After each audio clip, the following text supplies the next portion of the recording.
Strange night for the Florida Panthers as their penalty kill let them down. We are going to discuss this and more on today's edition of the Locked On Florida Panthers podcast.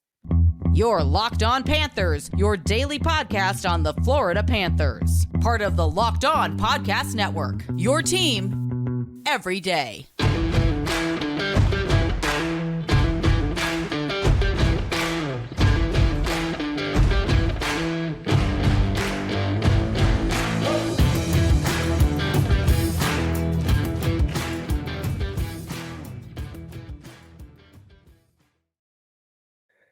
And welcome into this Saturday, January 20th edition of the Locked On Florida Panthers podcast, part of the Locked On Podcast Network, where it's your team every day. Thank you for making the Locked On Florida Panthers podcast your first listen of the day. Here, I'm Armando Velez from the Hockey News, and you can follow me on X at Monoman12.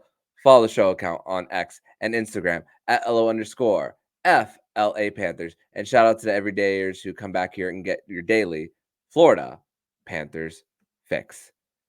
So, Cats fans, this was a game for the Florida Panthers where it was a strange one, as we said at the top for the Cats, as it was a game which the Florida Panthers really just the penalty kill really let them down, and it was really for the Panthers. Just you saw a goalie simultaneously coming out, one to injury and one for Bobrovsky being chased, but the Panthers comeback attempt falls short on the night. But joining me for this post-game edition of the show, he is a recurring guest here on the show.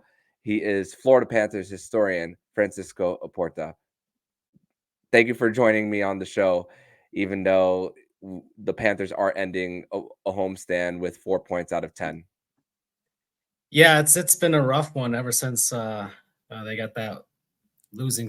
Well, now it's basically a losing streak after a long winning streak. So it's been pretty rough go, especially with some games that you feel like they could have gotten that extra point, namely Anaheim, that Detroit game as well. And yeah, now this very wild game against the Wild today. Mm-hmm. Yeah, and my biggest takeaway for this one is really that the Florida Panthers really, for the most part, really in the first period, I mean, neither team could really get their feet going. I mean, you think about how there was only the Panthers, the Wild, they scored their goal early into the first period after William Lockwood goes after Marc-Andre Fleury. Whether it's a flop or not by Marc-Andre Fleury is neither here nor there, but really set the tone for what was going on with the physicality for the rest of the game. I mean, William Lockwood has to answer the bell later on with Brandon Duhaime, and then a little bit after Nick Foligno boards Oliver Ekman-Larsson, and then that's really when the physicality really started for the Panthers. And I mean, when you think about how the Wild scored on that first power play, and then that the physicality went into the second period as well, even though Lockwood did not return to the bench. I mean, they were already without Sasha Barkov too. But then when you think about the goals that the Minnesota Wild scored, I mean, 5 of 6 on the power play, but you saw that even towards when the third, fourth, or fifth goal were scored, that's when you saw the Panthers really overcommitting on the PK and really overthinking things as well. And that is really what the difference was for this one. I mean, 5-on-5 shots. I mean, think about this: 41 minutes of total 5-on-5 for the Panthers, and the goal advantage was 24-8. Just really came down to the Florida Panthers not being able to stay out of the box. Yeah, this is whether you want to pin some stuff on the refs, especially towards the end of the game when they weren't getting calls, which was, they were swallowing the whistles there. And but there was still, in my opinion, this was a game. The Panthers, well, actually, let me finish an actual sentence here. The Panthers usually are the team that can muck up a game and kind of get the other team to kind of get into that grind fest with them. But here, Minnesota, they haven't been playing well. They've already fired their coach. They've got 41 points. Well, now 43 on the season here, so they're still a bit, I think, a game or a point under 500. So they haven't really been doing great this season, but somehow they were able to dictate the play today. Didn't seem like the Panthers had any sort of tempo with regards to how they play the muck-up game. So Minnesota was getting the Panthers down to their level and not allowing the Panthers to really use that skill. We saw the skill 5-on-5. We did see it, but getting the Panthers to commit to penalties and everything like that really took Florida off their game, and you're just on the penalty kill over and over and over and over again. Eventually it catches up to you, and it did. I mean, the Panthers penalty kill, of course, coming in was fantastic, but Minnesota just every single time they got 5 power play goals, which is crazy to think about this season. They kept us off at 2 goals today as well. I mean, it's unfortunately the Panthers just could not stay out of the box, and Minnesota kind of goaded them into some penalties there. Yeah, and to think that at one point the Panthers did have 6 seconds of 5-on-3 on the night with another some offsetting minors with Ryan Lomberg and Duhaime, and then there was a bench minor from the Minnesota Wild bench as well. And you think about how especially towards the end, I mean, there were some dumb penalties that the Panthers took. I mean, the elbowing from Aaron Ekblad on Marcus Johansson as well. And Nico Mikkola going to the box as well for the Panthers. But also, I mean, towards the end of the game too for the Panthers. I mean, especially it felt like it was really the last 5 minutes or 4 minutes, somewhere around there. The Panthers were winning every single board battle, every single face-off. I mean, pinching into the zone. I mean, the Minnesota Wild were playing pretty conservative towards the end of that game and all. Go ahead. It was a crazy finish to the end of this game. The Panthers really they especially got caught in retaliatory penalties. Yeah, where Minnesota once again would push the Panthers players to retaliate. The refs saw the retaliation, didn't see the original initial penalty, and of course called the Panthers on it, and that's how Minnesota got on the power play. It was really their only saving grace for this game, because if this game was played 5-on-5 the entire way, the Panthers would have won. Yeah, they would have won this game. Yeah, and also think about when Sergei Bobrovsky went after Ryan Hartman. You can blame Oliver Ekman-Larsson for pushing Hartman into Sergei Bobrovsky, and due to the peripherals of Sergei Bobrovsky's mask, he's not saying that OEL is knocking him into him. So he's thinking that Ryan Hartman, I even spoke about this in our previewing this game, that Ryan Hartman can get under your skin. Pat Maroon can get under your skin too. I mean, him and Ryan Lomberg were jawing at each other before the third period even started too. I mean, going back to the Tampa Bay days for Pat Maroon as well. So it's just a lot of frustration for the Panthers, and it's costing them going to the penalty box, regardless of all the things towards the end of the game. I mean, Bennett was I wrote this all down. Bennett was slashed. Kevin Stenlund was elbowed as well. There was one towards the end. I mean, the Panthers were throwing the kitchen sink as well, but it's just the whole too little, too late for the Panthers, and and you feel like you wasted some good performances. I mean, Sam Bennett was incredibly well on the power play for the Panthers, getting a good amount of shots, replacing Barkov on PP1. Anton Lundell gets a goal, his first goal since November 22nd. Aaron Ekblad, a 4-point night, and on both of those assists in a matter of not even 30 seconds for the Panthers. The first one redirected off a blocked, and then Lundell is there on the doorstep to clean it up. And then the spinorama to Gus Forsling that redirects off Matt Zuccarello too. I mean, it feels like some wasted night for some good offensive performances, but really comes down to the inability to stay out of the box for the Panthers. And just, I mean, Anthony Stolarz did the best that he could as well, even though the rebound control was a little, we've spoken about that this season for Stoli. That's just who he is. But got to give credit to Stoli for coming in a difficult situation for the Cats. Yeah,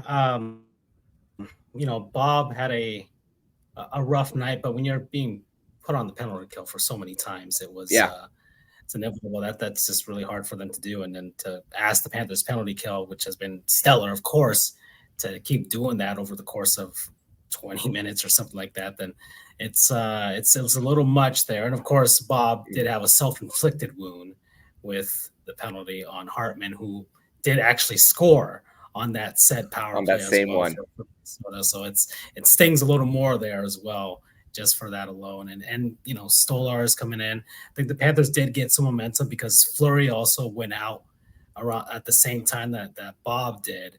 So maybe getting another look at the backup goaltender kind of also pushed the Panthers to kind of finally able to get something through.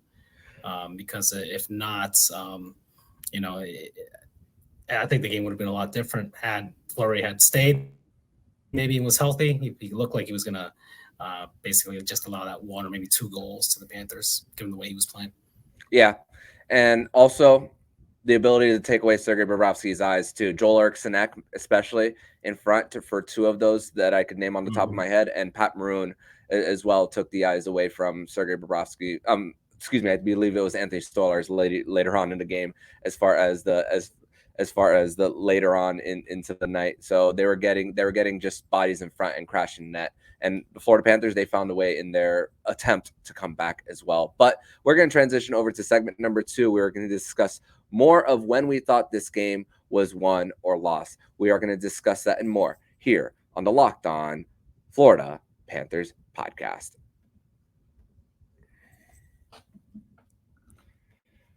Today's episode is brought to you by, excuse me, as my cat jumps on my desk, FanDuel Sportsbook.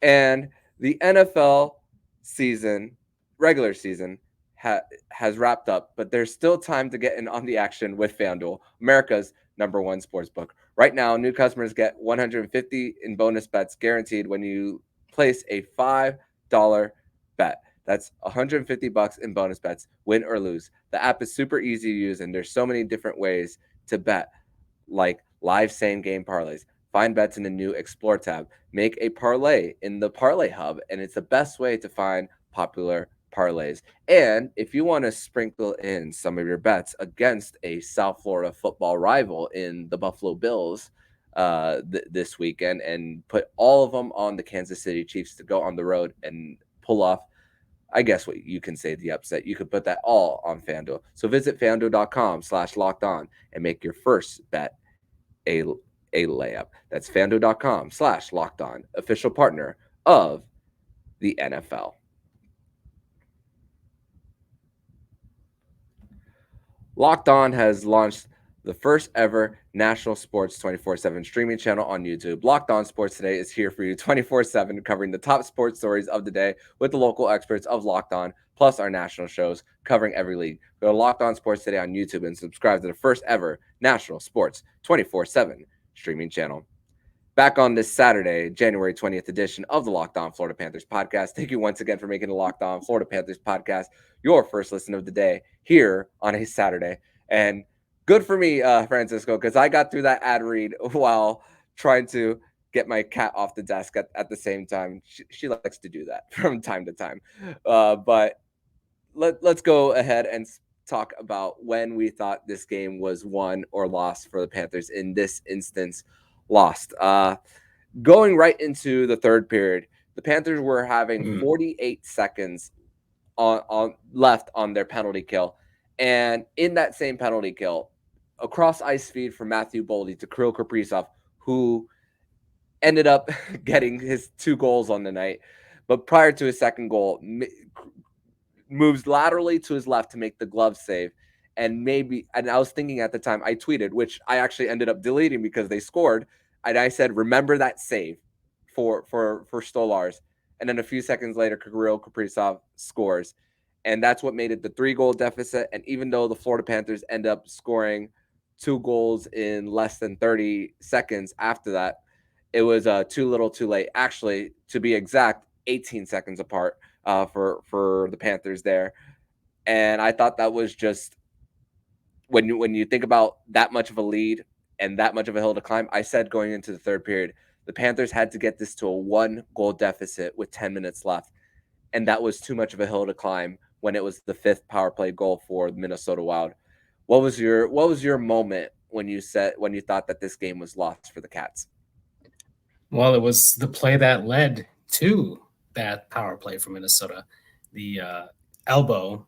I don't know how you elbow somebody with your shoulder, but it was called an elbowing on Aaron Ekblad to put Minnesota on that power play. The Panthers had scored their second goal from Eetu Luostarinen. It was a 4-2 game, and suddenly you're going into the second intermission with just a 2-goal deficit. And the way, of course, looking in hindsight, the way the Panthers played in that third period, scoring 2 goals themselves later on to try and get it within 1, you would think had that not happened, we might have gone into an overtime game with a 4-4 score, possibly. Or maybe the Panthers rally and get that third goal in the third period and try and win it. But unfortunately, the Panthers could not kill off that penalty in time, and it was really the difference maker. So it was the penalty called on Ekblad going into that, and I'm not blaming this on Aaron Ekblad. And on all honesty, I think this game was incredibly chippy throughout. Really, in that third period, the Panthers probably should have had a power play, at least one, somewhere within the last 10 minutes of that game. Unfortunately, nothing was called, and the refs swallowed their whistles. And I don't really want to go ref blaming on this, but if you're gonna try and even it up at the very least in some sort of way, because Minnesota got all the calls halfway through the game, and now suddenly you're just not calling anything for the Panthers when things are incredibly clear. The crowd was incredibly raucous around that time too. Yeah. So they knew, and I know reading the crowd is, everybody thinks everything's a penalty. A guy falls down, that's a tripping penalty. Of course, that doesn't happen all the time, but everyone was justified on this one. And Goldie and Randy Mulder on the call that I was listening to were especially perplexed as to why nothing was being called around that time, unfortunately. So that penalty towards the end of that second period was huge. Yeah, and you think that going into the third period, it's just for the Panthers to say, okay, you got the long change period out of the way for you for the group, and an opportunity for just get through these 48 seconds and then maybe something. And then even when they were talking about it in the second intermission going into the third, a chance to make it within striking distance as well. And even looking at the game log here, the seconds between Eetu Luostarinen's goal and Aaron Ekblad's penalty is 21 seconds. So it goes back to the overarching theme of the game where flow just couldn't the Panthers just couldn't get their flow. It goes all the way back to that opening theme for the Panthers. And really the flow for the Panthers really wasn't, like we said, until those final 5 minutes for the team whenever it came to like the amount of chances. Let me look real quickly on the Corsi 4 5-on-5 in the third period alone. I'm just looking at, looking at my notes with like the second period, like just going in, Lundell got elbowed, got no call. Ekblad ties the game at 1-1, but then suddenly Bob's tripping penalty, and then Mikkola with a high stick, 3-1 Minnesota there. Then Luostarinen with a slash, 4-1 right there.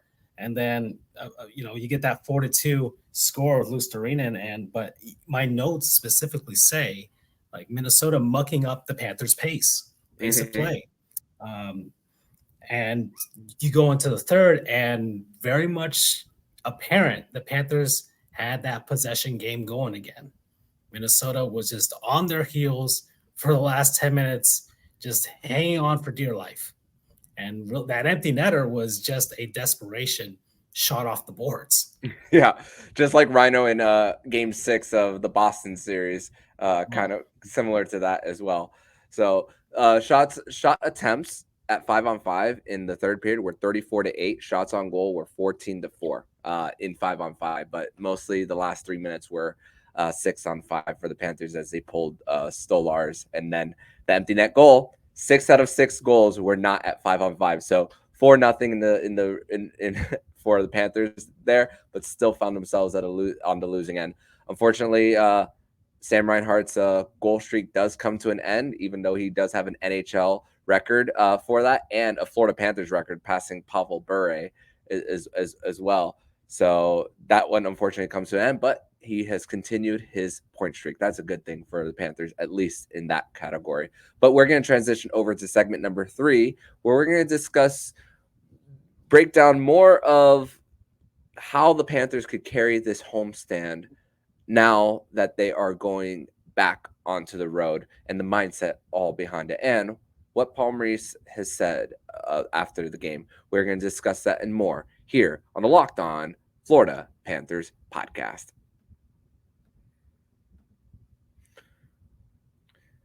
Today's episode is brought to you by Game Time, and you shouldn't have to worry when you buy tickets to your next big event. Game Time is the fast and easy way to buy tickets for all the sports, music, comedy, and theater events near you. With killer last-minute deals, all-in prices, views from your seat, and their best price guarantee, Game Time takes the guesswork out of buying tickets.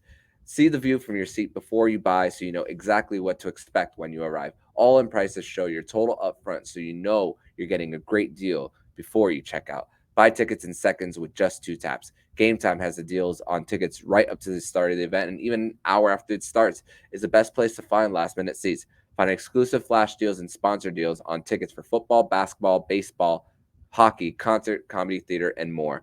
Download the Game Time app, create an account, and use code LOCKEDON for $20 off your first purchase. Terms apply. Again, create an account and use code LOCKEDON for $20 off. Download Game Time today.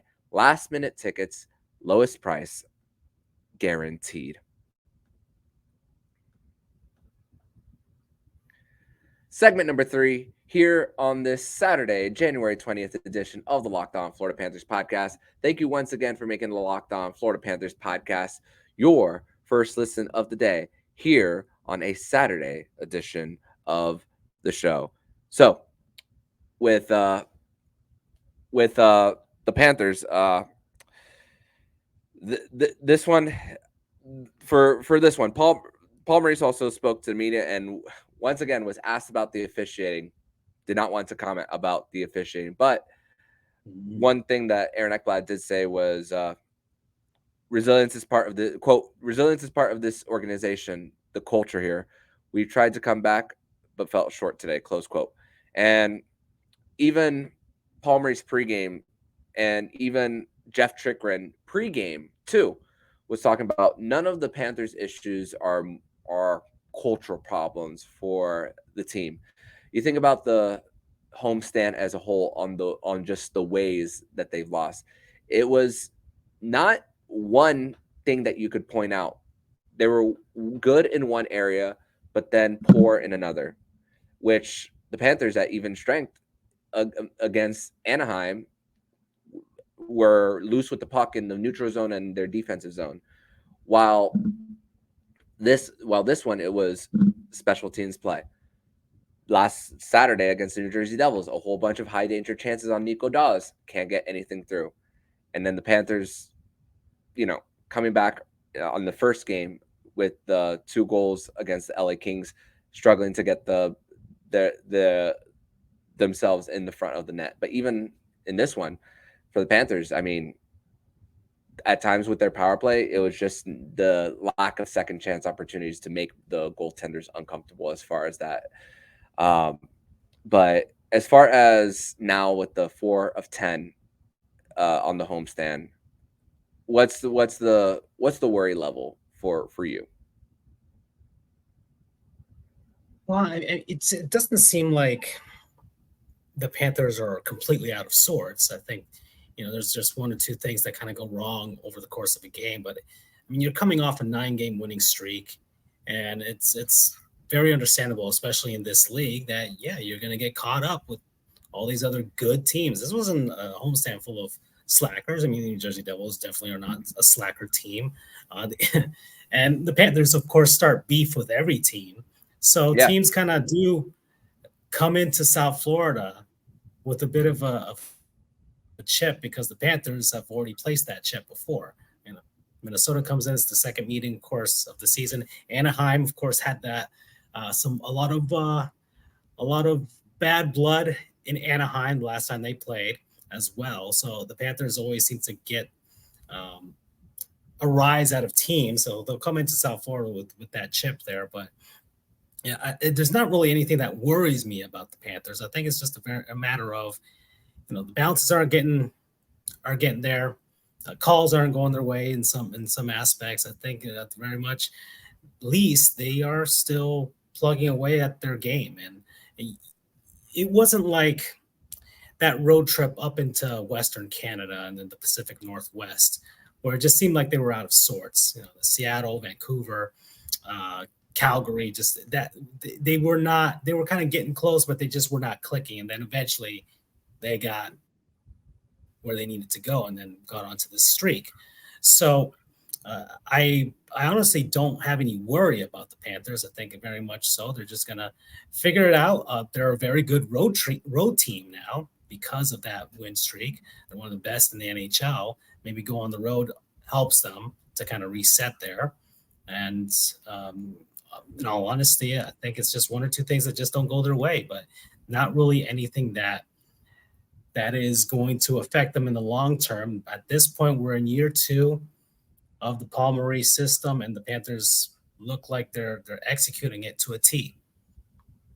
Yeah, and now looking at their home and road games, they've only played one more road game this season, and their records are almost identical.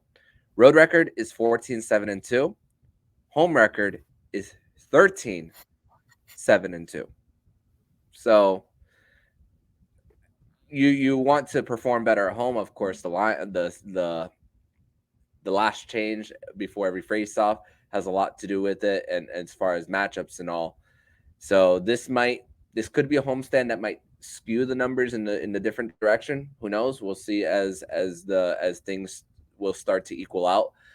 They will have 3 more road games and 1 more home game before the All-Star break. So the month of February is going to equal that out for the most part before all of that. But also the fact that they've been so successful on the road and the fact that they won't be in their homes, an opportunity to be together on a bus, not sleep in their beds, and just be on a plane, even though it's something short.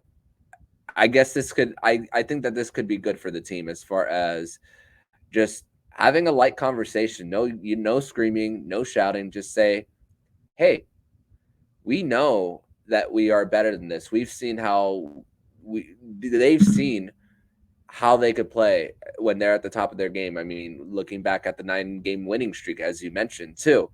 And I just think it's just going to be something like a simple conversation too, between the leadership group. And even though Barkov is out, which him and Jimmy Butler were at the same basketball game the other day at FAU, which we need more FIU representation here, by the way, even though they're not the level of basketball for FAU. But the leadership group, there could be just a light conversation for the team. Yeah, and you mentioned there's some factors that are going into all of this. Barkov being injured. I mean, this game probably changes a lot with no Barkov doubt here, especially on that penalty kill. They're probably not taking as many penalties. That's one thing. And even if they are on the penalty kill, Barkov is one of their best killers. So that is massive when you have your cell candidate out for an entire game. They're going to Nashville, so you have a rematch for the first time against Andrew Brunette. So maybe that gets the guys going a bit, try and beat his team over there up in Nashville. So that's also something that could get them into that mood to try and see if they can beat him up there. I kind of know his style of play, so maybe that could be advantageous to the Panthers.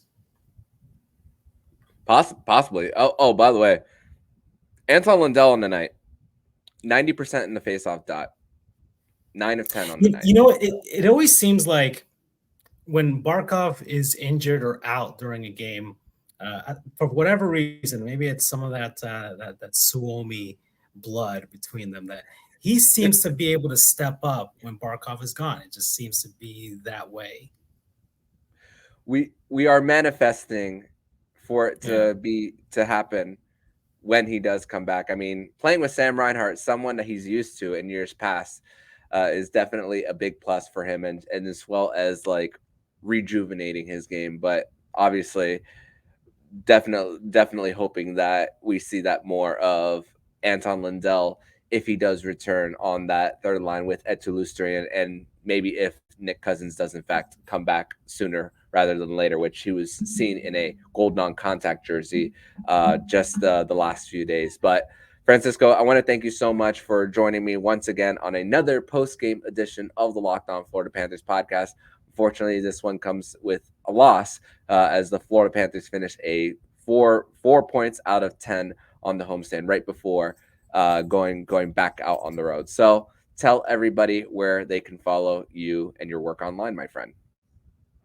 Yeah, on Twitter, X, what do you want to call it?